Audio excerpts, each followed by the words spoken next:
ಹಿಂದೆ ತಿಳಿಸಿರಬಹುದು. ಇವತ್ತು ಹೇಳಿದ್ದು ಇನ್ನು ಮುಂದೆ ಏನಾದರೂ ಹೇಳ್ತಾರೋ ಗೊತ್ತಿಲ್ಲ. ಎಲ್ಲರೂ ಯಥಾರ್ಥವಾಗಿ ತಿಳಿಯಬೇಕಾದದ್ದು, ಭಕ್ತರಿಗೆ ಶಿಷ್ಯರಿಗೆ ಏನಾದರೂ ಮಂಗಲವಾಗಿದ್ದರೆ, ಅನುಗ್ರಹವಾಗಿದ್ದರೆ ಅದೆಲ್ಲವೂ ಕೂಡ ನಮ್ಮ ಗುರುಗಳ ತಪಸ್ಸಾಮರ್ಥ್ಯ, ಮುಖ್ಯ ಪ್ರಾಣದೇವರು, ಮೂಲರಾಮ ದಿಗ್ವಿಜಯರಾಮ ವೇದವ್ಯಾಸ ದೇವರ ಪರಮಾನುಗ್ರಹದಿಂದಲೇ ಎಲ್ಲವೂ ನಡೆಯೋದು. ವ್ಯಕ್ತಿಗತವಾದ ಯಾವುದೇ ಮಹತ್ವ ಸಾಮರ್ಥ್ಯಗಳು ಇಲ್ಲಿ ಮುಖ್ಯವಾದದ್ದಲ್ಲ. ಶ್ರೀಮದ್ ದಾಶರಥೇ ಪ್ರಸಾದ ಮಹಿಮಾ ಸ್ವಯಂ ಸಮುಜೃಂಭತೆ ಅಂತ ಎಲ್ಲವೂ ಮೂಲರಾಮದೇವರ, ಮುಖ್ಯ ಪ್ರಾಣದೇವರ, ಅವರೆಲ್ಲರ ಅಧಿಷ್ಠಾನರಾದ ನಮ್ಮ ಗುರುಗಳ ಅನುಗ್ರಹದ ಬಲ ಅಂತ ಎಲ್ಲರೂ ತಿಳಿಯಬೇಕು. ಅವರ ಪಾದಾರವಿಂದಗಳಲ್ಲಿ ಸಮರ್ಪಣೆಯನ್ನು ಮಾಡಬೇಕು. ಶ್ರೀ ಗುರುಭ್ಯೋ ನಮಃ. ಹರಿ ಓಂ. ನಾರಾಯಣಾಯ ಪರಿಪೂರ್ಣ ಗುಣಾರ್ಣವಾಯ ವಿಶ್ವೋದಯ ಸ್ಥಿತಿ ಲಯೋನ್ನಿಯತಿ ಪ್ರದಾಯ ಜ್ಞಾನಪ್ರದಾಯ ವಿಬುಧಾಸುರ ಸೌಖ್ಯ ದುಃಖ ಸತ್ಕಾರಣಾಯ ವಿತತಾಯ ನಮೋ ನಮಸ್ತೆ. ಧರ್ಮ ವಿಜ್ಞಾನ ವೈರಾಗ್ಯ ಪರಮೈಶ್ವರ್ಯಶಾಲಿನಃ ಆನಂದ ತೀರ್ಥ ಭಗವತ್ಪಾದಾನ್ ವಂದೇ ನಿರಂತರಂ. ಭವತಿ ಯದನುಭಾವಾದೇಡಮೂಕೋಪಿ ವಾಗ್ಮೀ ಜಡಮತಿರಪಿ ಚಂತುರ್ಛಾಯತೆ ಪ್ರಾಜ್ಞಮೌಲಿಃ ಸಕಲವಚನಚೇತೋ ದೇವತಾ ಭಾರತೀ ಸಾ ಮಮ ವಚಸಿ ನಿಧತ್ತಾಂ ಸನ್ನಿಧಿಂ ಮನಸೇ ಚ. ನಮೋಸ್ತು ತಾತ್ವಿಕಾ ದೇವಾಃ ವಿಷ್ಣುಭಕ್ತಿಪರಾಯಣಾಃ ಧರ್ಮಮಾರ್ಗೇ ಪ್ರೇರಯಂತು ಭವಂತಃ ಸರ್ವ ಏವ ಹಿ. ನೌಮಿ ನ್ಯಾಯಸುಧಾದಿಕೃಜ್ಜಯಮುನೀನ್ ಶ್ರೀಪಾದರಾಟ್ಸನ್ಮಣೀನ್ ವ್ಯಾಸಾರ್ಯಾನ್ ವಿವಿಧಾಗಮಾಬ್ಧಿವಿಹರಾನ್ ಶ್ರೀವಾದಿರಾಜಾನಪಿ ವಂದೇ ಹಂಸವರಾನ್ ರಘೂತ್ತಮ ಗುರೂನ್ ವೈದಗ್ಧ್ಯವಾರಾಂ ನಿಧೀನ್ ಶ್ರೀ ಸತ್ಯೋರತ ರಾಘವೇಂದ್ರ ಮುನಿಪಾನ್ ಸದ್ಬೋಧ ಸಧ್ಯಾನಪಾನ್ ಸತ್ಯಾಭಿಜ್ಞಕರಾಬ್ಜೋತ್ಥಾನ್ ಪಂಚಾಶದ್ವರ್ಷ ಪೂಜಕಾನ್ ಸತ್ಯಪ್ರಮೋದ ತೀರ್ಥಾರ್ಯಾನ್ ನೌಮಿ ನ್ಯಾಯ ಸುಧಾರತಾನ್.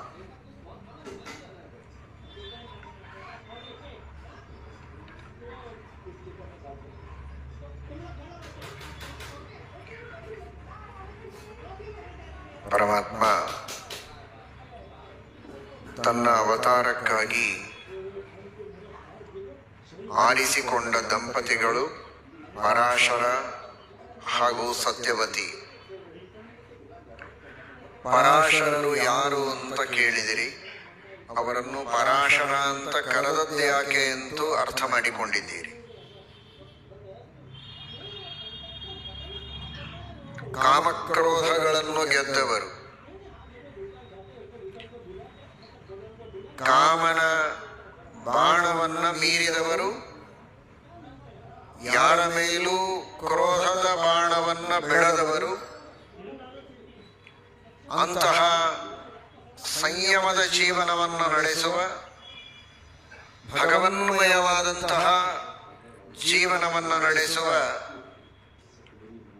ವಿರಕ್ತರು, ಜ್ಞಾನಿಗಳು, ಪರಮ ಭಕ್ತರು, ಮಹಾ ತಪಸ್ವಿಗಳು ಪರಾಶರರು. ಅದರಂತೆ ಆ ಪರಮಾತ್ಮನ ಅವತಾರಕ್ಕೆ ನಿಮಿತ್ತಳಾಗುವ ಸತ್ಯವತಿ, ಆ ಸತ್ಯವತಿ ದೇವಿಯು ಕೂಡ ಬಹಳ ವಿಶಿಷ್ಟವಾದ ಇತಿಹಾಸವನ್ನ ಪಡೆದವಳು. ಅದರ ಬಗ್ಗೆ ದೇವತೆಗಳಿಗೆ ಪರಮಾತ್ಮ ತಾನೇ ಹೇಳ್ತಾನೆ. ಉವಾಚ ಚೈನಂ ಭಗವಾನ್ ಸುತೋಷಿತಃ ವಸೋರ್ಮದೀಯಸ್ಯ ಸುತಾಸ್ತಿ ಶೋಭನ ವನೇ ಮೃಗಾರ್ಥಂ ಚರತೋಸ್ಯ ವೀರ್ಯಂ ಪಪಾತ ಭಾರ್ಯಾಂ ಮನಸಾಗತಸ್ಯ. ಪರಾಶರರು ತಪಸ್ಸು ಮಾಡಿದಾಗ ಪರಾಶರರಿಗೆ ಭಗವಂತ ಹೇಳುವ ಮಾತು, ಯಾರನ್ನ ನೀನು ಮದುವೆಯಾಗಬೇಕು, ಯಾರಲ್ಲಿ ನಾನು ಅವತಾರ ಮಾಡುತ್ತೇನೆ ಅಂತ. ಉಪರಿಚರ ವಸು, ದೇವರಾಡುವ ಶಬ್ದ ನೋಡಿ, ಇದಕ್ಕೆ ಮೇಲೆ ಇನ್ನ ಶಬ್ದ ಇಲ್ಲ. ಹೊಸೋರ್ ಮದೀಯಸ್ಯ, ನನ್ನವ ಅಂತ. ದೇವರು ಇವನು ನನ್ನವ ಅಂತ ಕರೆದ್ರೆ ಅದಕ್ಕಿಂತ ದೊಡ್ಡ ಬಿರುದು ಇನ್ನು ಬೇರೆ ಇಲ್ಲ. ಅವನು ಪಂಡಿತ, ಅವನು ರಾಜ, ಅವನು ಉದಾರ, ಧೀರ, ಶೂರ, ವೀರ, ಈ ಎಲ್ಲ ವಿಶೇಷಣಗಳು ಬಹಳ ಸಣ್ಣವು, ವ್ಯರ್ಥ. ದೇವರು ಯಾರನ್ನು ಇವನು ನನ್ನವ ಅಂತ ಗುರುತಿಸ್ತಾನೆ ಅವನಲ್ಲಿ ಸರ್ವಸ್ವ ಇದೆ ಅಂತ ಅರ್ಥ. ಎಲ್ಲ ಸದ್ಗುಣಗಳಿದ್ರೇನೆ ದೇವರು ತನ್ನವನು ಅಂತ ಸ್ವೀಕಾರ ಮಾಡುವುದಕ್ಕೆ ಸಾಧ್ಯ. ನಾವು ಜೀವನದಲ್ಲಿ ಇಟ್ಟುಕೊಳ್ಳಬೇಕಾದ ಗುರಿಯೂ ಅದೇ. ಅಯಂತೆ ಅಸ್ಮಿ, ನಾನು ನಿನ್ನವ, ನಿನ್ನ ದಾಸ. ತ್ವಮಸ್ಮಾಕಂ ತವಸ್ಮಸಿ, ನೀನು ನನ್ನ ಸ್ವಾಮಿ, ನಾವು ನಿನ್ನ ದಾಸರು.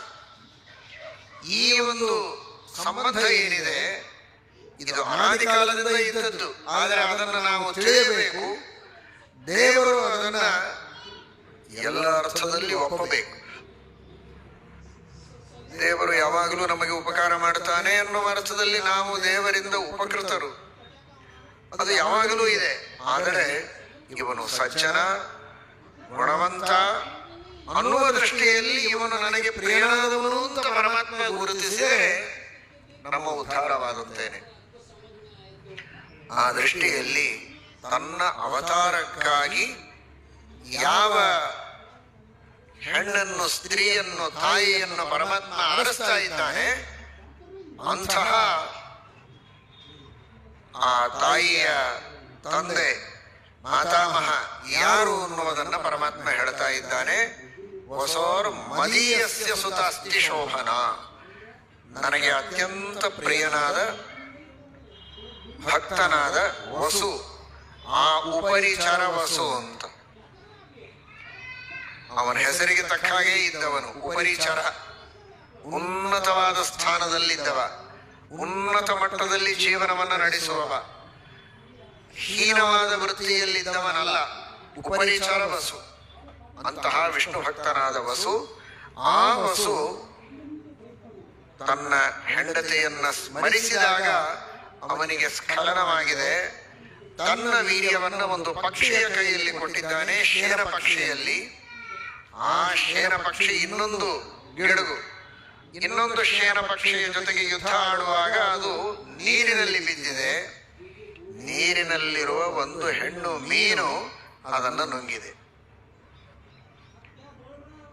ಭಗವಂತನ ಸಂಕಲ್ಪ ಎಷ್ಟು ವಿಚಿತ್ರವಾಗಿರುತ್ತದೆ ಎನ್ನುವುದನ್ನು ನೋಡಿ. ಪರಮಾತ್ಮ ಒಂದು ಕಾರ್ಯವನ್ನ ಮಾಡುವಾಗ ಎಷ್ಟೆಲ್ಲ ಕಾರ್ಯಗಳನ್ನು ಮಾಡ್ತಾನೆ, ಎಷ್ಟೆಲ್ಲ ಜನರ ಪುಣ್ಯ ಪಾಪಗಳಿಗೆ ತಕ್ಕಂತೆ ಅವರನ್ನು ಆ ನಾಟಕದ ರಂಗಮಂಚದ ಮೇಲೆ ತಂದು ಕೂಡಿಸ್ತಾನೆ. ಪರಮಾತ್ಮ ಅವರವರಿಗೆ ಕೊಡಬೇಕಾದ ಫಲವನ್ನು ಕೊಡ್ತಾನೆ. ಕೆಲವರಿಗೆ ಬಹುಮಾನವನ್ನು ಕೊಡ್ತಾನೆ, ವಿಶಿಷ್ಟವಾದ ಬಹುಮಾನ, ಕೆಲವರಿಗೆ ಸಮಾಧಾನಕರ ಬಹುಮಾನ, ಕೆಲವರಿಗೆ ಶಿಕ್ಷೆಯನ್ನು ಕೊಡ್ತಾನೆ, ಎಲ್ಲವನ್ನೂ ಮಾಡ್ತಾನೆ. ಸಾಮಾನ್ಯವಾಗಿ ರಂಗಮಂಚದಲ್ಲಿ ಶಿಕ್ಷೆ ಅಂತಿರೋದಿಲ್ಲ, ಆದರೆ ದೇವರ ರಂಗಮಂಚದಲ್ಲಿ ಶಿಕ್ಷೆಯೂ ಇದೆ, ಬಹುಮಾನ ಒಂದೇ ಇಲ್ಲ. ತಪ್ಪು ಮಾಡಿದರೆ ಶಿಕ್ಷೆಯನ್ನು ಕೊಡ್ತಾನೆ. ಅದ್ರಿಕಾ ಅನ್ನುವ ಒಬ್ಬ ಅಪ್ಸರ ಸ್ತ್ರೀ, ಆ ಅದ್ರಿಕಾ ಅನ್ನುವಂತಹ ಅಪ್ಸರ ಸ್ತ್ರೀ ತಾನು ಬ್ರಹ್ಮದೇವರ ಶಾಪದಿಂದಾಗಿ ಇಲ್ಲಿ ಮತ್ಸ್ಯವಧು ಆಗಿ ಹುಟ್ಟಿರ್ತಾಳೆ. ನೀನು ಮನುಷ್ಯ ದೇಹದಲ್ಲಿ ಬರುವಂತಹ ಒಂದು ಗಂಡು ಹೆಣ್ಣು ಅವುಗಳಿಗೆ ಜನ್ಮ ಕೊಟ್ಟಾಗ ನಿನಗೆ ಈ ದೇಹದಿಂದ ಮುಕ್ತಿಯಾಗ್ತದೆ, ಮತ್ತೆ ನಿನ್ನ ಮೂಲ ರೂಪಕ್ಕೆ ನೀನು ಹೋಗ್ತೀಯಾ ಅಂತ ಪರಮಾತ್ಮ ಹೇಳಿರ್ತಾನೆ. ಬ್ರಹ್ಮದೇವರ ಶಾಪದಿಂದ ಆ ಅದ್ರಿಕಾ ಇಲ್ಲಿ ಮತ್ಸ್ಯವಧು ಆಗಿ ಜನಿಸಿದ್ದಾಳೆ. ಪರಮಾತ್ಮನ ವರ ಇದೆ ಅನ್ನುವುದಕ್ಕಾಗಿ ಅಲ್ಲಿ ಮಿಥುನ ಹುಟ್ಟಿದರೆ ಅವಳ ಉದ್ಧಾರ. ಈ ಕಡೆಗೆ ಅದನ್ನು ಪರಮಾತ್ಮನಿಗೆ ಯೋಚನೆ ಮಾಡಬೇಕಾಗಿದೆ. ಅವಳಿಗೆ ಶಾಪ ವಿಮೋಚನೆ ಮಾಡಬೇಕು. ಅನ್ನುವುದಕ್ಕಾಗಿ ಅವಳನ್ನು ನಿಮಿತ್ತ ಮಾಡಿ ಅವಳು ಆ ಹೆಣ್ಣು ಮೀನಿನ ರೂಪದಲ್ಲಿ ಆ ವಸುರಾಜನ ವೀರ್ಯವನ್ನ ನುಂಗಿದ್ದಾಳೆ. ಅಲ್ಲಿ 2 ಶ್ರೇಷ್ಠವಾದಂತಹ ಗರ್ಭಗಳು ಬೆಳೀತಾ ಇವೆ. ಅದನ್ನ ಮೀನುಗಾರರು ಸಹಜವಾಗಿ ತಾವು ಎಲ್ಲ ಮೀನು ಹಿಡಿಯುವಂತ ಹಿಡಿದು ಅದನ್ನ ಕತ್ತರಿಸಿ ನೋಡಿದರೆ ಒಳಗೆ ಅದ್ಭುತವಾದಂತಹ ಗಂಡು ಹೆಣ್ಣು. ಆಶ್ಚರ್ಯವಾಗಿದೆ. ಮೀನಿನ ಹೊಟ್ಟೆಯಲ್ಲಿ ಮನುಷ್ಯರಂತೆ ಇರುವ ಗಂಡು ಹೆಣ್ಣುಗಳು ಬಂದದ್ದು ಅತ್ಯಾಶ್ಚರ್ಯವಾಗಿದೆ. ಭಗವಂತನ ಸೃಷ್ಟಿಯ ವೈಚಿತ್ರ್ಯ. ಇದೇ ಪರಮಾತ್ಮನ ಸ್ವಾತಂತ್ರ್ಯವನ್ನ ತಿಳಿಸಿಕೊಡುವಂತಹ ಕ್ರಮ. ಎಲ್ಲರೂ ಯಾವ ರೀತಿ ಹುಟ್ಟುತ್ತಾರೆ ಹಾಗೇ ಹುಟ್ಟಿಬಿಟ್ರೆ ಅದು ಕೇವಲ ಒಂದು ನಿಯಮ, ಪ್ರಕೃತಿಯ ನಿಯಮ ಅಂತ ಇಷ್ಟೇ ತಿಳಿದುಕೊಳ್ತಾರೆ. ಕರ್ತುಂ ಅಕರ್ತುಂ ಅನ್ಯಥಾ ಕರ್ತುಂ ಸಾಮರ್ಥ್ಯ ಪರಮಾತ್ಮನಿಗಿದೆ ಎನ್ನುವುದನ್ನ ಪರಮಾತ್ಮ ಅಲ್ಲಲ್ಲಿ ತೋರಿಸಿಕೊಡ್ತಾನೆ. ಇದು ಅನ್ಯಥಾ ಕರ್ತುಂ ಸಾಮರ್ಥ್ಯ. ಮೀನದ ಹೆಣ್ಣು ಮೀನಿನ ಹೊಟ್ಟೆಯಲ್ಲಿ ಒಂದು ಪುರುಷ ಸ್ತ್ರೀ, ಮನುಷ್ಯ ದೇಹದ ಪುರುಷ ಹಾಗೂ ಸ್ತ್ರೀ ಇವರಿಬ್ಬರು ಹುಟ್ಟುತ್ತಾರೆ ಅಂತಂದ್ರೆ ಇದು ಪರಮಾತ್ಮನ ಅಚಿಂತ್ಯವಾದಂತಹ ಅದ್ಭುತವಾದ ಶಕ್ತಿ. ಆ ರೀತಿ ಕಂಡು ಆಶ್ಚರ್ಯವಾಗಿ ರಾಜನಿಗೆ ಒಪ್ಪಿಸೋಣ. ಇದು ಲೋಕೋತ್ತರವಾದ ಒಂದು ಘಟನೆ. ನಮ್ಮ ದೇಶದಲ್ಲಿ ಏನೇ ಮಹತ್ವದ ವಸ್ತು ಇದ್ರೆ ಅದು ರಾಜನಿಗೆ ಸೇರಬೇಕಾದದ್ದು. ಅದನ್ನ ತಂದು ಉಪರಿಚರ ವಸು ರಾಜನಿಗೆ ಒಪ್ಪಿಸಿದ್ದಾರೆ. ಅದು ಅವನ ಮಗುವೇ. ಅದು ಅವನೇ ತನ್ನ ವೀರ್ಯವನ್ನ ತನ್ನ ಮಡದಿಗೆ ಒಯ್ದು ಕೊಡಬೇಕು ಅಂತ ಪಕ್ಷಿಯ ಕೈಯಲ್ಲಿ ಕೊಟ್ಟದ್ದು. ಮಧ್ಯದಲ್ಲಿ ನೀರಿನೊಳಗೆ ಬಿದ್ದದ್ದು. ನೀರಿನೊಳಗೆ ಬಿದ್ದದ್ದನ್ನ ಮೀನು ನುಂಗಿದ್ದು. ಅದನ್ನ ಕೊಂದಾಗ ಹೊರಗೆ ಬಂದ ಆ ಮಕ್ಕಳನ್ನ ಮತ್ತೆ ಅದೇ ರಾಜನಿಗೆ ತಂದು ಒಪ್ಪಿಸ್ತಾನೆ. ಭಗವಂತನ ಸಂಕಲ್ಪ ಹೇಗಿರುತ್ತೆ ಅಂತ ನೋಡಿ. ಯಾವ ವಸ್ತು ಯಾರದು ಅವನಿಗೆ ಸೇರಬೇಕು ಅಂತ ಭಗವಂತನಿಗೆ ಸಂಕಲ್ಪ ಇದ್ರೆ ಹೇಗೆ ಸೇರಿಸ್ತಾನೆ. ಅದು ಎಲ್ಲಿಯೋ ಹೋಗಿದೆ, ಎಲ್ಲಿಯೋ ಬೆಳೆದಿದೆ. 9 ತಿಂಗಳು 10 ತಿಂಗಳು ಬೆಳೆದ ನಂತರ ಪುನಃ ಮತ್ತೆ ಬಂದು ಅವನಿಗೆ ಸೇರಿದೆ. ಎಲ್ಲಿ ಸೇರಬೇಕು ಅಲ್ಲೇ ಸೇರಿದೆ. ಇದೇ ಭಗವಂತನ ಅದ್ಭುತವಾದ ಲೀಲೆ. ಶ್ರೀಮದ್ ಭಾಗವತ ಇದನ್ನೇ ಹೇಳುತ್ತದೆ. ಪತಿಚ್ಯುತಂ ತಿಷ್ಠತಿ ತಿಷ್ಠ ರಕ್ಷಿತಂ ಗೃಹೇ ಸ್ಥಿತಂ ತದ್ವಿಹತಂ ವಿನಶ್ಯತಿ ಜೀವತ್ಯನಾಥೋಪಿ ತದೀಕ್ಷಿತೋ ವನೇ ಗೃಹೇ ವಿಗುಪ್ತೋಸ್ಯ ಹತೋ ನ ಜೀವತಿ. ಇಲ್ಲಿಯೋ ಮಾರ್ಗ ಮಧ್ಯದಲ್ಲಿ ಇದ್ದಂತಹ ವಸ್ತುವಿಗೂ ಕೂಡ ಭಗವತ್ ಸಂಕಲ್ಪ ಇದ್ದರೆ ಅದು ಸುರಕ್ಷಿತವಾಗಿ ಇರುವುದಕ್ಕೆ ಸಾಧ್ಯ ಇದೆ ಎಂಬುದಾಗಿ ತಿಳಿಸಿಕೊಡ್ತಾರೆ ಶ್ರೀಮದ್ ಭಾಗವತದಲ್ಲಿ 7ಮ ಸ್ಕಂಧದಲ್ಲಿ. ಅತ್ಯಂತ ಸುರಕ್ಷಿತವಾಗಿ ಮನೆಯಲ್ಲಿಟ್ಟದ್ದು ಕಳೆಯಬಹುದು, ಇವನ ಕೈಗೆ ಸಿಗದೇ ಇರಬಹುದು. ಎಲ್ಲಿಯೋ ದಾರಿಯಲ್ಲಿ ಬಿದ್ದಿದ್ರೂ ಕೂಡ ಅದು ಅವನಿಗೆ ಸೇರಬೇಕು ಅಂತ ಭಗವಂತನ ಸಂಕಲ್ಪ ಇದ್ರೆ ಅದು ಎಲ್ಲಿಯೂ ಹೋಗದೆ ಅವನ ಕೈಗೆ ಸೇರುತ್ತೆ. ಇದು ಭಗವಂತನ ಮಹಿಮೆ. ಇದೀಗ ನೀವು ಕೇಳಿದಿರಿ, ಇದೆಲ್ಲ ಯಾವ ವಸ್ತು ಯಾರಿಗೆ ಸಿಗಬೇಕೋ ಅವರಿಗೆ ಸಿಗೋದು ದೇವರ ಮಹಿಮೆ ಅಂತ. ಆ ವಿಷಯ ನಾವು ಹೇಳಿಲ್ಲ. ಶ್ರೀಮದ್ ಆಚಾರ್ಯರೇ ತಾತ್ಪರ್ಯ ನಿರ್ಣಯದಲ್ಲಿ ಅದೇ ವಿಷಯವನ್ನು ಹೇಳ್ತಾ ಇದ್ದ. ವಸುರಾಜನ ಕೈಗೆ ಸಿಕ್ಕಿದೆ, ಆದರೆ ಅವನು ಗಂಡು ಮಗು ಅದು ನನಗಿರಲಿ, ಮತ್ಸ್ಯದ ಗರ್ಭದಿಂದ ಬಂದದ್ದರಿಂದ ಅವನಿಗೆ ಮತ್ಸ್ಯ ಸಂಬಂಧಿಯಾದ ರಾಜ, ಮತ್ಸ್ಯರಾಜ ಅಂತ ಹೆಸರಿಡ್ತೇನೆ. ನಿಮ್ಮ ಪಾಲಿಗೆ ಸಿಕ್ಕಿದೆ ಎನ್ನುವುದಕ್ಕೆ ಹೆಣ್ಣನ್ನ ನೀವಿಟ್ಟುಕೊಂಡು ಬೆಳೆಸಬಹುದು ಅಂತ ಕೊಟ್ಟಿದ್ದಾನೆ. ಅದು ತನ್ನ ಮಗು ಅಂತ ಅವನಿಗೆ ಆ ಸಂದರ್ಭದಲ್ಲಿ ಗೊತ್ತಿಲ್ಲ, ನೀವೇ ಬೆಳೆಸಬಹುದು ಅಂತ ಅವಳನ್ನ ಅವನು ಬೆಳೆಸ್ತಾ ಇದ್ದಾನೆ.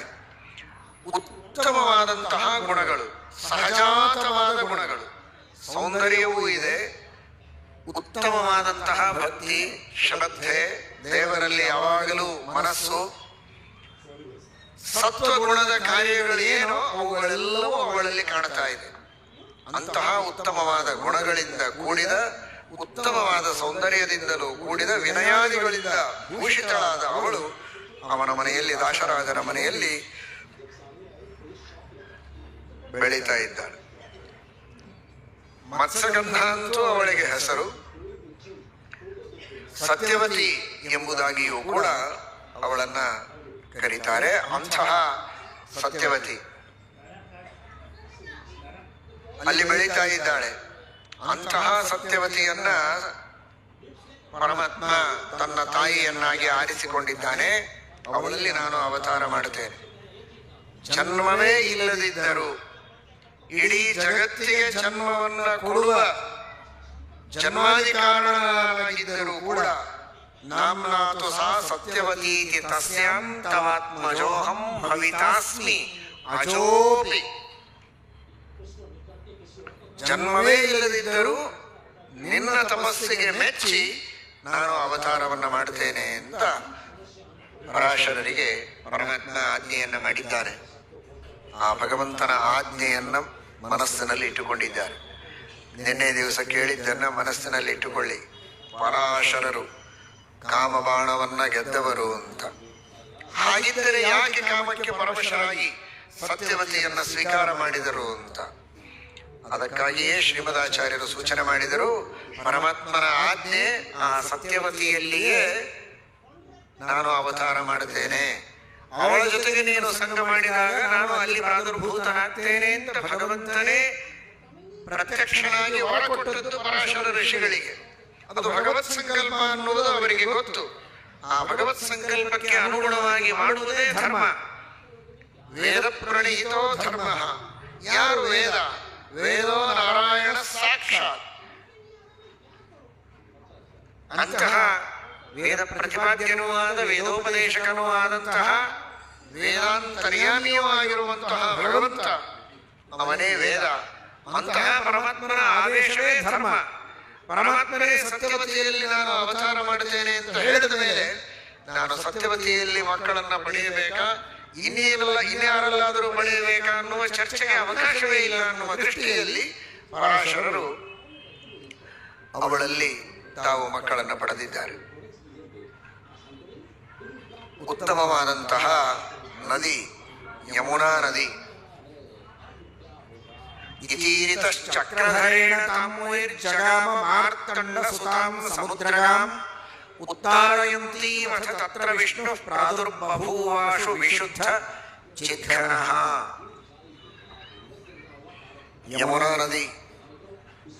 ಆ ಯಮುನಾ ನದಿ ಅದರ ಇತಿಹಾಸವನ್ನ ಮಾರ್ಕಾಂಡೇಯ ಪುರಾಣದಲ್ಲಿ ತಿಳಿಸ್ತಾರೆ.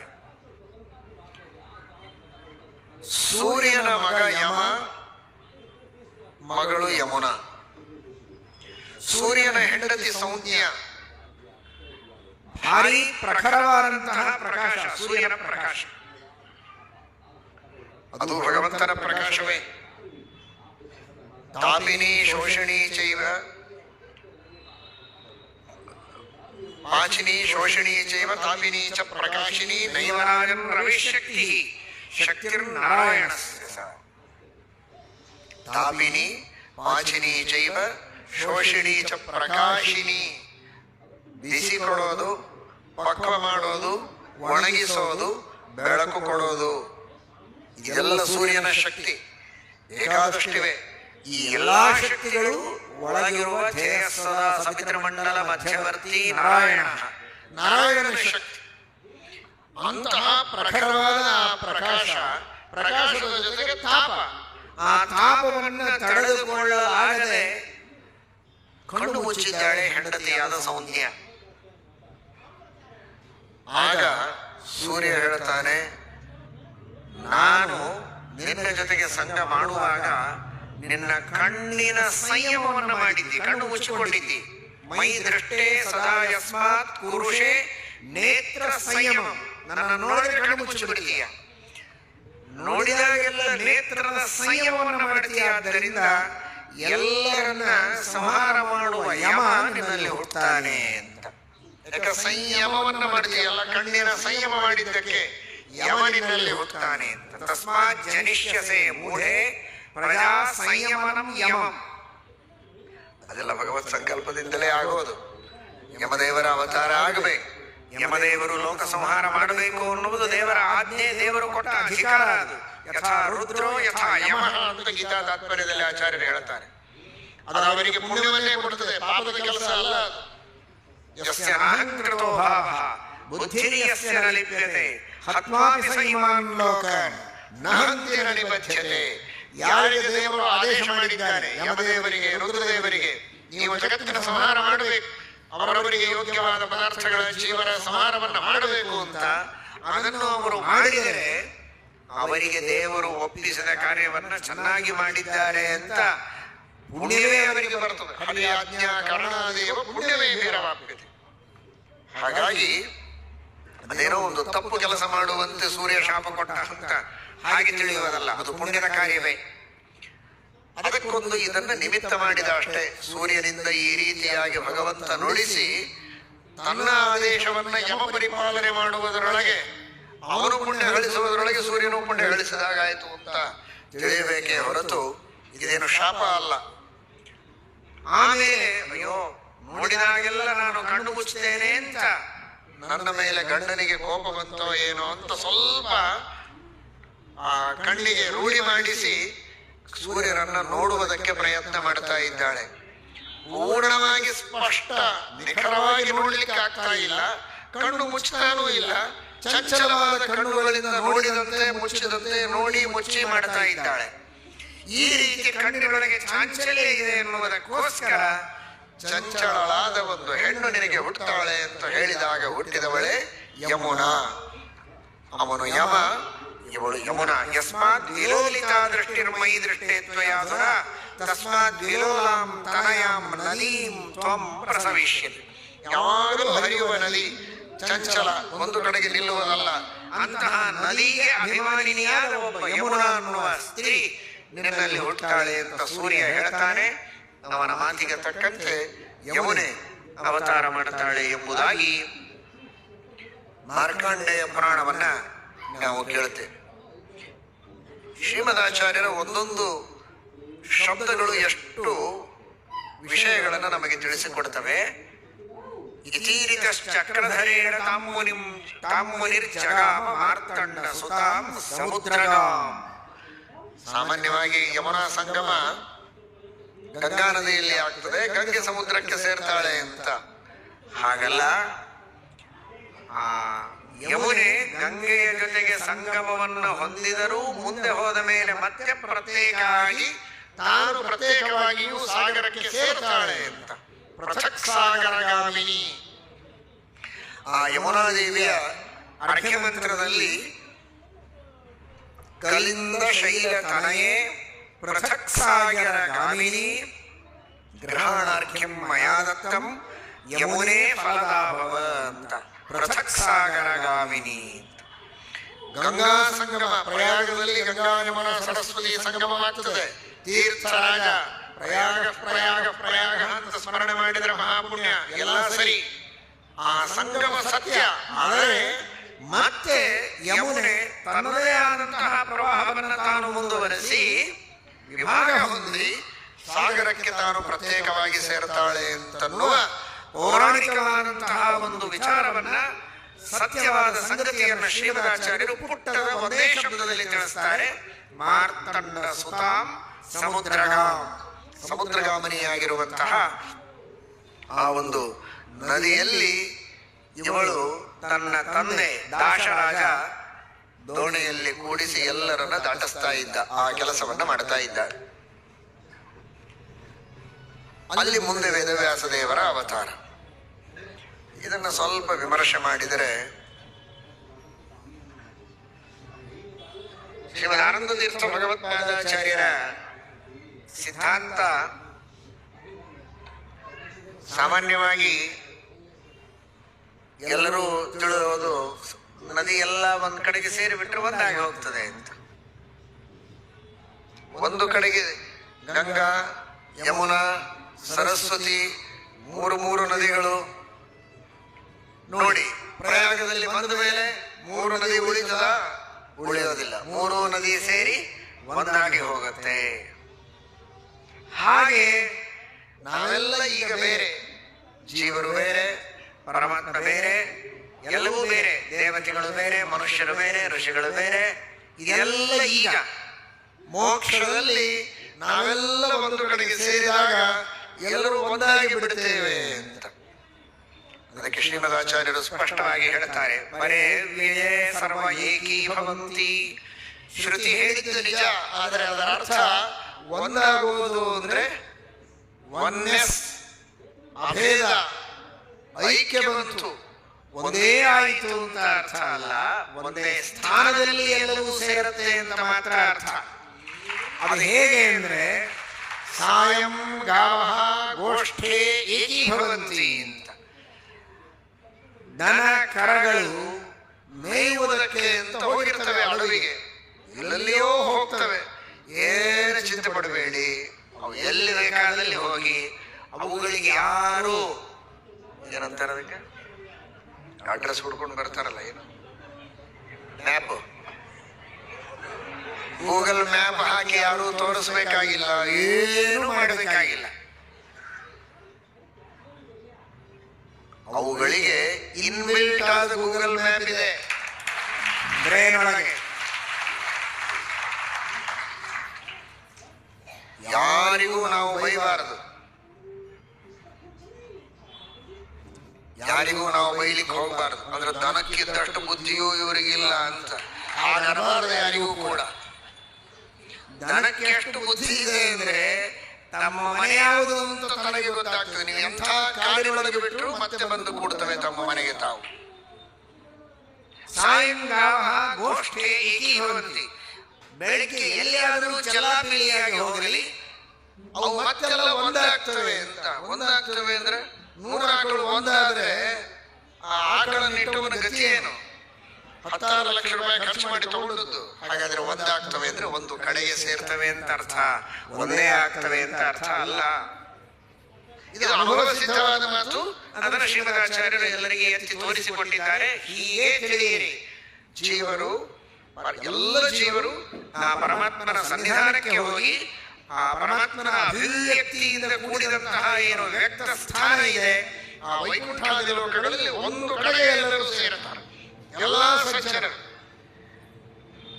ಅಲ್ಲೇನು ಇದು ಅದು ಅಂತ ವಿಭಾಗ ಇರೋದಿಲ್ಲ. ಆಂಧ್ರ, ತೆಲಂಗಾಣ, ಕರ್ನಾಟಕ, ತಮಿಳುನಾಡು, ಈ ದೇಶ ಆ ದೇಶ. ಸಜ್ಜನರು ಮುಕ್ತಿಯೋಗ್ಯರು ಅಂತ ಯಾರಿದ್ದಾರೆ ಅವರೆಲ್ಲರೂ ಏಕೀಭವಂತಿ. ದೇವತೆಗಳು, ಋಷಿಗಳು, ಮುನಿಗಳು ಎಲ್ಲರೂ ಆ ಪರಮಾತ್ಮನಿರುವ ಆ ಸ್ಥಾನದೊಳಗೆ ಒಂದು ಕಡೆಗೆ ಸೇರುತ್ತಾರೆ ಅಂತ ಮಾತ್ರ ಅರ್ಥವೇ ಹೊರತು ಒಂದೇ ಆಗ್ತಾರೆ ಅಂತ ಅರ್ಥವಲ್ಲ. ಅಲ್ಲ, ಮತ್ತೆ ನದಿಗಳೆಲ್ಲ ಸಮುದ್ರದಲ್ಲಿ ಸೇರಿದಾಗ ಒಂದಾಗ್ತವಲ್ಲ, ಅವುಗಳು ಒಂದಾಗುವುದೇ ಇಲ್ಲ. ಒಂದೇ ಸ್ಥಾನದಲ್ಲಿ ಬರ್ತವಷ್ಟೇ. ಆ ನದಿಯ ನೀರುಗಳು ಬೇರೆ ಬೇರೆಯಾಗಿಯೇ ಇರುತ್ತದೆ. ಎಲ್ಲ ಸೇರಿ ಒಂದೇ ಆಗುವುದಾದ್ರೆ ಒಂದು ಲೋಟ, ಒಂದು ತಂಬಿಗೆ ತಗೊಳ್ಳಿ, ಅದರೊಳಗೆ ನೀರಿರುತ್ತದೆ. ಇನ್ನೊಂದು ನೀರು ಹಾಕಿದ್ರೆ ಇದು ಬೇರೆ ನೀರು, ಇದು ಬೇರೆ ನೀರು ಅಂತ ಮೊದಲು ಅನಿಸ್ತದೆ. ಅದನ್ನ ಒಂದೇ ಪಾತ್ರೆಯಲ್ಲಿ ಹಾಕಿದ್ರೆ ಎಲ್ಲ ಒಂದೇ ಆಯ್ತಲ್ಲ ಅಂತಾರೆ. ಒಂದೇ ಹೇಗಾಗುತ್ತೆ? ಒಂದೇ ಆಗುವುದಾದರೆ ಮೊದಲೆಷ್ಟಿತ್ತೋ ಕ್ವಾಂಟಿಟಿ ಅಷ್ಟೇ ಇರಬೇಕು. ಯಥೋ ವೃದ್ಧಿ ಪ್ರದೃಶ್ಯತೆ, ಅದು ಹೆಚ್ಚಾಗುತ್ತೆ. ಎಷ್ಟು ಸಹಜವಾಗಿದೆ, ಎಷ್ಟು ಸ್ಪಷ್ಟವಾಗಿದೆ. ಆದ್ರೆ ಶ್ರೀಮದಾಚಾರ್ಯರು ಅದನ್ನ ಸಮರ್ಥನೆ ಮಾಡಿಕೊಡ್ತಾರೆ. ಮಾತನಾಡುವಾಗ ಆನಂದ ಆಗಿಬಿಡುತ್ತದೆ. ಹೌದು ನೋಡಿ, ಇದು ಬೇರೆ ನೀರು, ಇದು ಬೇರೆ ನೀರು, ಕೂಡಿಸಿದ್ರೆ ಒಂದೇ ಆಗೋಯ್ತು. ಹಾಗೆ ನಾವು ಈಗ ಬೇರೆ ಒಂದು ಕಡೆಗೆ ಸೇರಿದರೆ ಒಂದೇ ಆಗ್ತೀವಿ ಅಂದ್ರೆ ಆಗುವುದಿಲ್ಲ. ಒಂದು ಕಡೆಗೆ ಸೇರಿದರೆ ಆ ನೀರುಗಳು ಬೇರೆ ಅಂತ ಸಾಮಾನ್ಯರಿಗೆ ಬೇರ್ಪಡಿಸಿ ತೋರಿಸುವ ಸಾಧ್ಯತೆ ಇರಲಿಕ್ಕಿಲ್ಲ. ಆದರೆ ಬೇರೆಯಾಗಿದೆ ಎನ್ನುವುದು ಸ್ಪಷ್ಟ. ಯಾಕೆಂದ್ರೆ ಬೆಳೆಯುತ್ತೆ ನೀರು. ಅದೇ ರೀತಿ ಸಣ್ಣ ಪಾತ್ರೆ ಆದ್ರೆ ಬೆಳೆದದ್ದು ಗೊತ್ತಾಗುತ್ತೆ. ಸಮುದ್ರದಲ್ಲಿ ಏನ್ ಬೆಳೀತು, ಏನ್ ಕಡಿಮೆ ಆಯ್ತು ಗೊತ್ತಾಗೋದಿಲ್ಲ. ಆದರೆ ಅಲ್ಲಿಯೂ ವೃದ್ಧಿ ಆಗತ್ತೆ. ಆ ವೃದ್ಧಿ ಸಮುದ್ರ ಮಧ್ಯದಲ್ಲಿ ತೋರದಿದ್ದರೂ ಕೂಡ ಎಲ್ಲಿ ಗಂಗಾ ಪ್ರವೇಶ ಆಗತ್ತೆ, ನದಿಗಳ ಸಂಗಮ ಆಗ್ತದೆ, ಅಲ್ಲಿ ಆ ವೃದ್ಧಿ ತೋರಿಯೂ ತೋರ್ತದೆ. ಆ ದೃಷ್ಟಿಯಲ್ಲಿ ಒಂದಾಗತ್ತೆ ಅಂತ ತಿಳಿಯಬೇಡಿ. ಮಹಾನುಭಾವರಾದ ವ್ಯಾಸರಾಜ ಶ್ರೀಮತ್ ಶರಣರು ತಾತ್ಪರ್ಯ ಚಂದ್ರಿಕೆಯಲ್ಲಿ ಶ್ರೀಮದ್ ಆನಂದ ತೀರ್ಥ ಭಗವತ್ಪಾದಾಚಾರ್ಯರು ಹೇಳಿದ ಈ ಸಿದ್ಧಾಂತವನ್ನ ಬಹಳ ಚೆನ್ನಾಗಿ ಉದಾಹರಣೆಯನ್ನ ಕೊಟ್ಟು ಸಮರ್ಥನೆ ಮಾಡ್ತಾರೆ. ಪ್ರಸಿದ್ಧಶ್ಚ ಲೋಕೆ ಸಂಗತಾನಾಂ ಕೃಷ್ಣಾದಿ ಸಪ್ತ ನದೀನಾಂ ಗಂಗಾದಿ ಸಹಸ್ರ ನದೀ ಜಲಾನಾಂ ಪುನಃ ಪ್ರತ್ಯೇಕಂ ಸಮುದ್ರಗಮನಾರ್ಥಂ ವಿಭಕ್ತಾನಾಂ ವಿಲಕ್ಷಣ ಪೂರ್ವ ರಸಾದಿ ಮತ್ತಯ ಭೇದಃ. ಮಹಾನುಭಾವರಾದ ಶ್ರೀಮತ್ ಸತ್ಯನಿಧಿ ತೀರ್ಥ ಶ್ರೀಪಾದಂಗಳವರ ಪೂರ್ವ ಸನ್ನಿಧಾನ ಇರುವಂತಹ ನಿವೃತ್ತಿ ಸಂಗಮ ಕ್ಷೇತ್ರಗಳಲ್ಲಿ, ಸಂಗಮ ಕ್ಷೇತ್ರದಲ್ಲಿ 7 ನದಿಗಳು ಒಂದು ಕಡೆಗೆ ಸೇರುತ್ತವೆ. 7 ನದಿಗಳು ಒಂದು ಕಡೆಗೆ ಸೇರಿದರೂ ಕೂಡ ಮತ್ತೆ ಮುಂದೆ ಹೋಗಿ ಬೇರೆ ಆಗ್ತವೆ. ಬೇರೆ ಆದ್ರೆ ಮೊದಲು ಕೃಷ್ಣಾ ನದಿಯದೊಂದು ರುಚಿ, ತುಂಗಭದ್ರಾದೊಂದು ರುಚಿ, ಒಂದೊಂದು ನದಿಯದೊಂದೊಂದು ರುಚಿ ಇರ್ತದೆ. ಈಗೆಲ್ಲ ಸೇರಿ ಕಲಬೆರಕೆ ಆದ್ಮೇಲೆ ಒಂದು ಬೇರೆ ರುಚಿನೇ ಬರಬೇಕಲ್ಲ, ಹಾಗೆ ಬರೋದಿಲ್ಲ. ಆ ನದಿ ರುಚಿ ಮೊದಲೇನಿತ್ತೋ ಮಧ್ಯದಲ್ಲಿ ಸೇರಿ ಮುಂದೆ ಬೇರೆ ಆದರೂ ಅದರ ರುಚಿ ಅದಕ್ಕೆ ಇರುತ್ತದೆ. ಇದರರ್ಥ ಅದು ಮತ್ತೆ ತಾನು ತಾನು ಬೇರೆ ಆಗತ್ತೆ ಅಂತ ಅರ್ಥ. ಅರ್ಥವಾಗಿ ದೇವರು ಆ ಕಾರ್ಯವನ್ನು ಮಾಡ್ತಾರೆ ಅಂತ. ಹಾಗಾದರೆ ಒಂದು ಕಡೆಗೆ ಸೇರಿದಾಗ ಒಂದೇ ಆಗುವುದಾದರೆ ಮತ್ತೆ ಬೇರೆಯಾಗಿ ನದಿ ಸಮುದ್ರಕ್ಕೆ ಸೇರೋದು ಹೇಗೆ?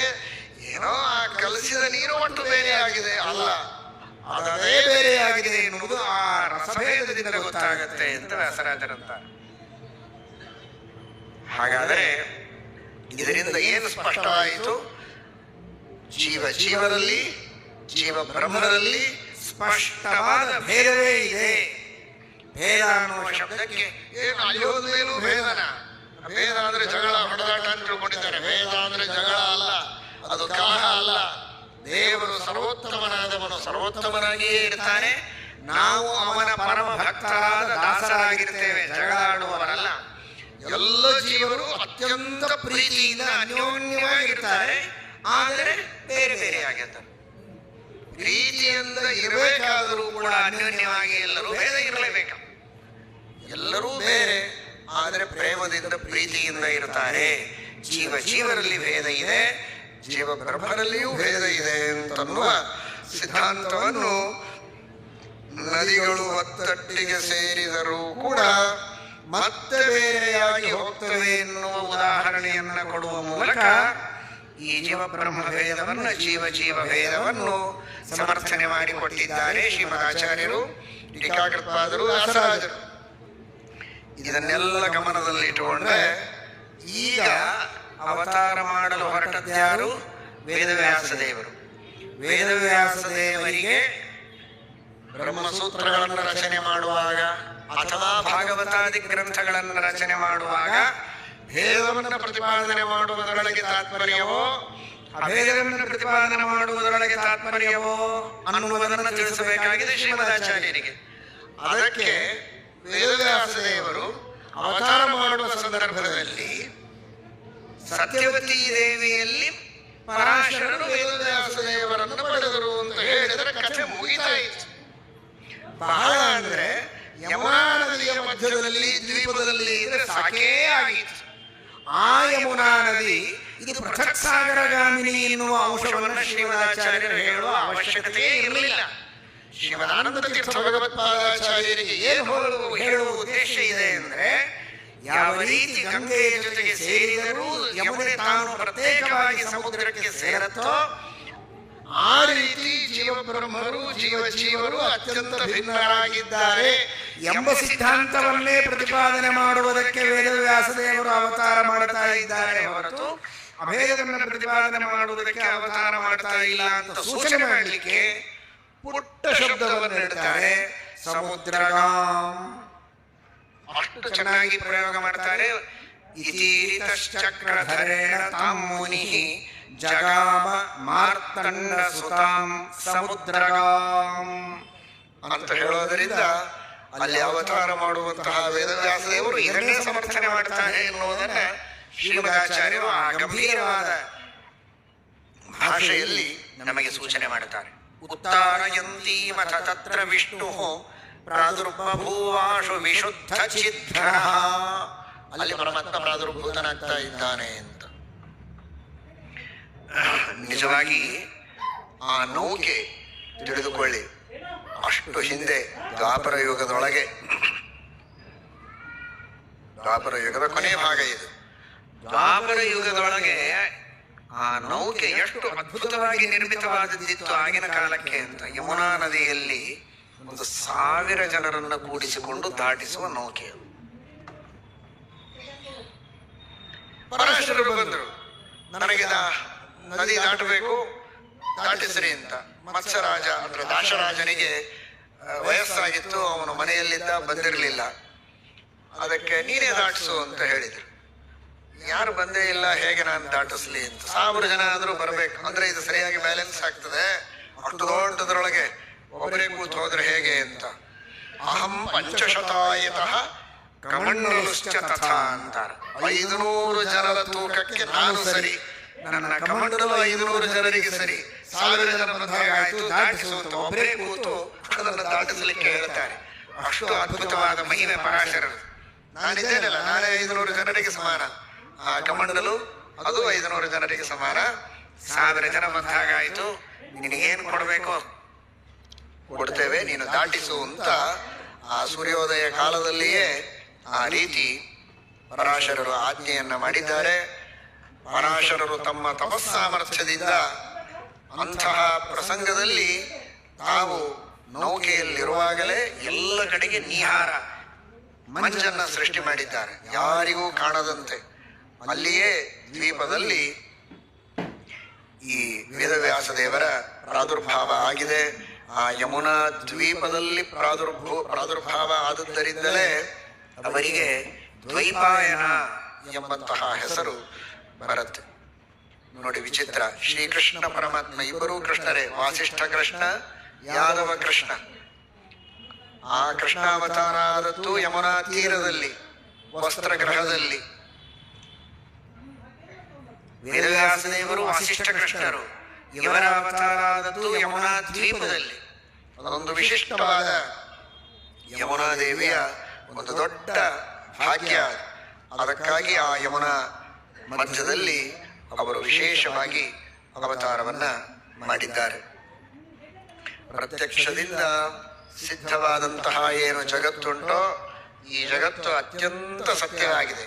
ಹೇಗೆ ಜೀವಬ್ರಹ್ಮ ಭೇದ, ಜೀವ ಭೇದ ಇದು ಸತ್ಯವೋ, ಅದೇ ರೀತಿ ಸಮಸ್ತವಾದ ಪ್ರಪಂಚ ಇದು ಸತ್ಯ, ಪ್ರತ್ಯಕ್ಷಾದಿ ಪ್ರಮಾಣಗಳಿಂದ ಸಿದ್ಧವಾಗಿದೆ ಅನ್ನುವುದನ್ನು ತೋರಿಸುವುದಕ್ಕೆ ಆ ಚಕ್ಷುರಭಿಮಾನಿಯಾದಂತಹ ಸೂರ್ಯನ ಮಗಳಾದ ಯಮುನಾದೇವಿಯ ದ್ವೀಪದಲ್ಲಿ ಪರಮಾತ್ಮ ಅವತಾರ ಮಾಡುವ ಮೂಲಕ ಪ್ರತ್ಯಕ್ಷ ಸಿದ್ಧವಾದ, ಚಕ್ಷರಾದಿ ಪ್ರತ್ಯಕ್ಷದಿಂದ ಸಿದ್ಧವಾದ ಪ್ರಪಂಚ ಸತ್ಯ ಅನ್ನುವುದನ್ನೇ ಸಾಧನೆ ಮಾಡುವುದಕ್ಕೆ ನನ್ನ ಅವತಾರ ಎಂಬುದಾಗಿ ವೇದವ್ಯಾಸದೇವರು ಸೂಚನೆ ಮಾಡಿದ್ದಾರೆ ಅಂತ ನಾವಿಲ್ಲಿ ಅರ್ಥ ಮಾಡಿಕೊಳ್ಳಬೇಕು.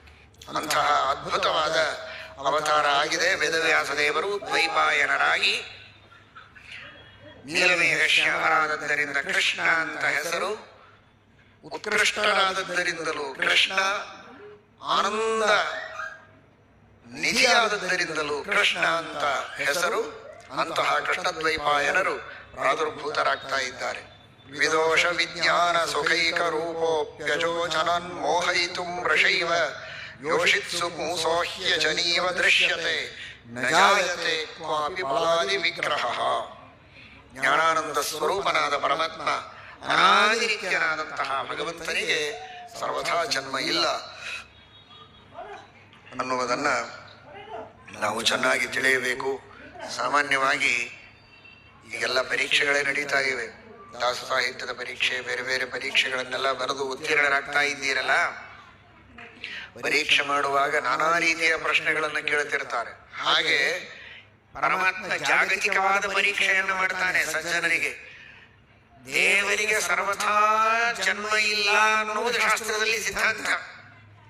ಅಷ್ಟಿದ್ದರೂ ಕೂಡ ಪರಮಾತ್ಮ ಮೇಲಿಂದ ಮೇಲೆ ಅನೇಕರನ್ನ ನಿಮಿತ್ತ ಮಾಡಿಕೊಂಡು ತಂದೆ ತಾಯಿಗಳನ್ನ ಅವತಾರ ಮಾಡ್ತಾನೆ.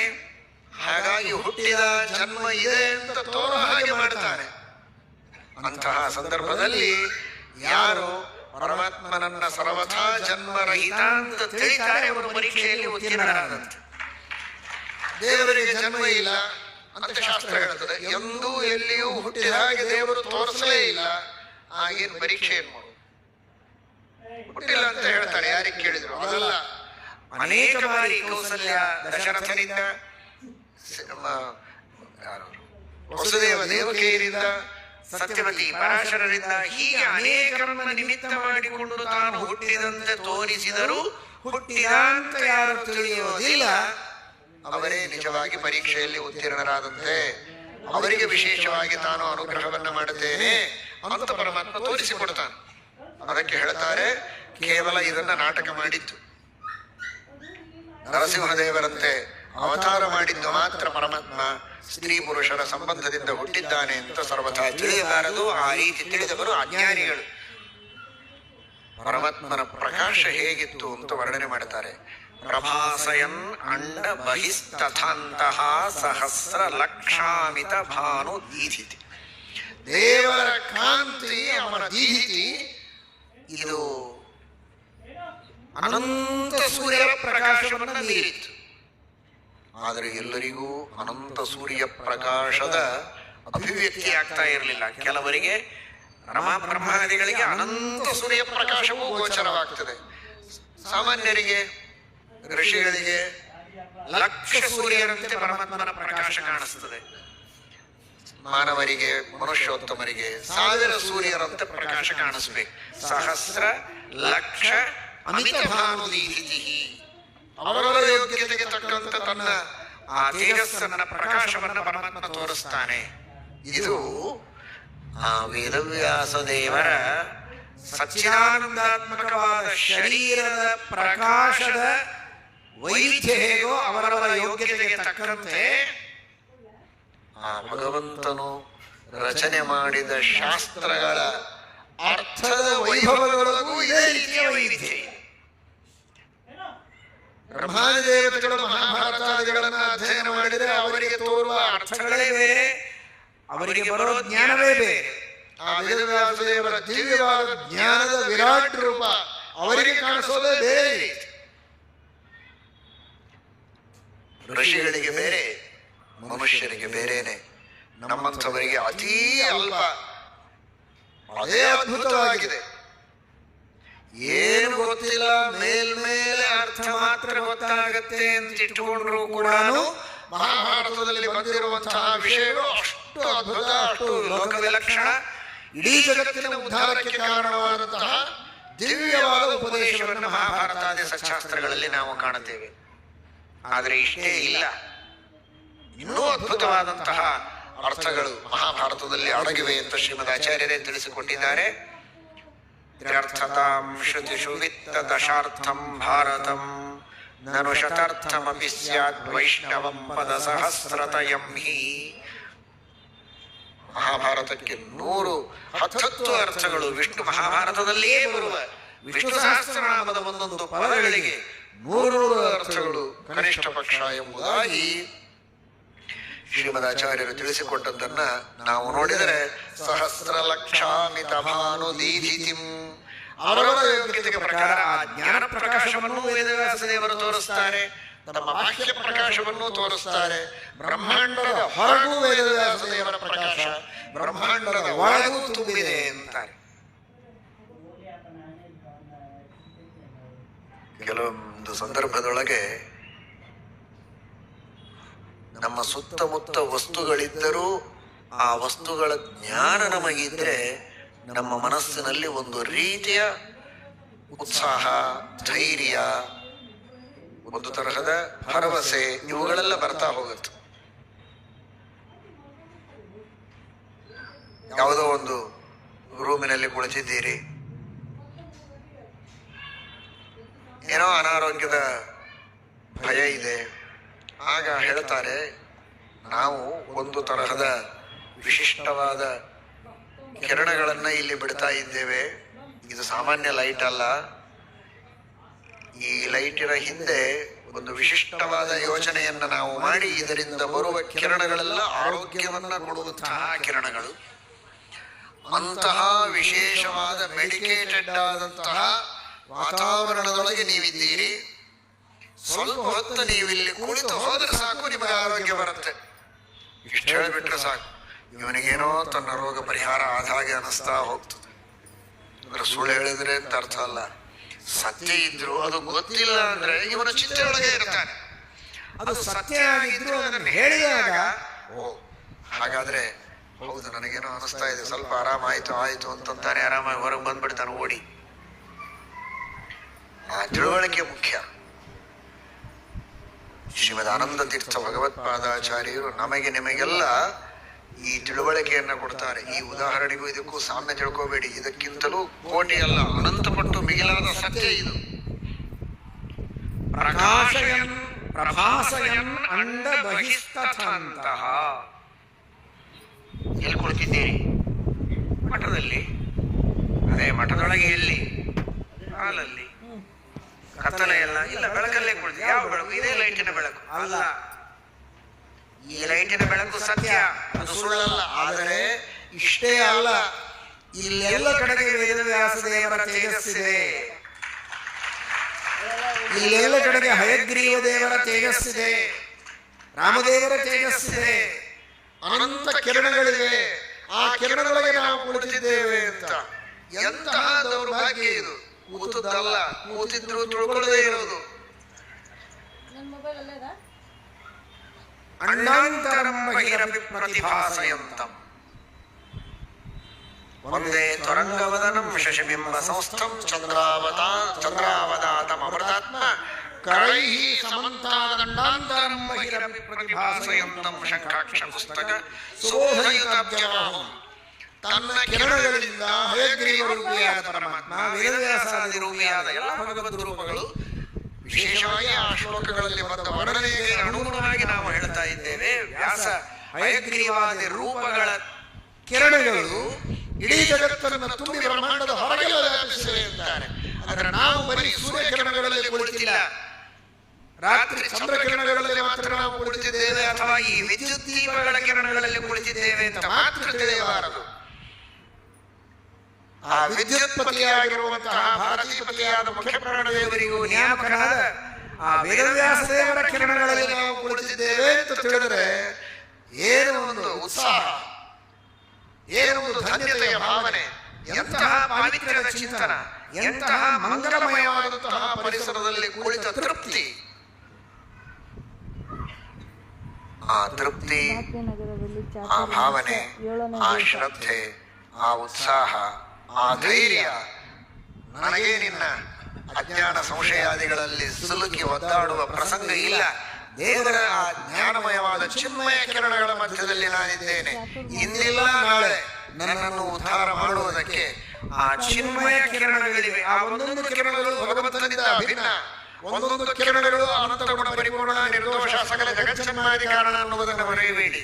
ದೇವರಿಗೂ ದೇವರ ಕಿರಣಗಳಿಗೂ ಭೇದ ಇಲ್ಲ. ಆದರೆ ನಾನು ಅನಾಥ ಅಂತ ತಿಳ್ಕೊಂಡಿರ್ತೇವೆ, ನಾವು ನಾನೆಲ್ಲೋ ಇದ್ದೇನೆ ಅಂತ ತಿಳ್ಕೊಂಡಿರ್ತೇವೆ. ಇದೆಂತಹ ಮೌಢ್ಯ! ಈ ಅರ್ಥದಲ್ಲಿ ನಾವು ಮಹಾಭಾರತ ತಾತ್ಪರ್ಯ ನಿರ್ಣಯವನ್ನು ತಿಳಿಯಬೇಕು.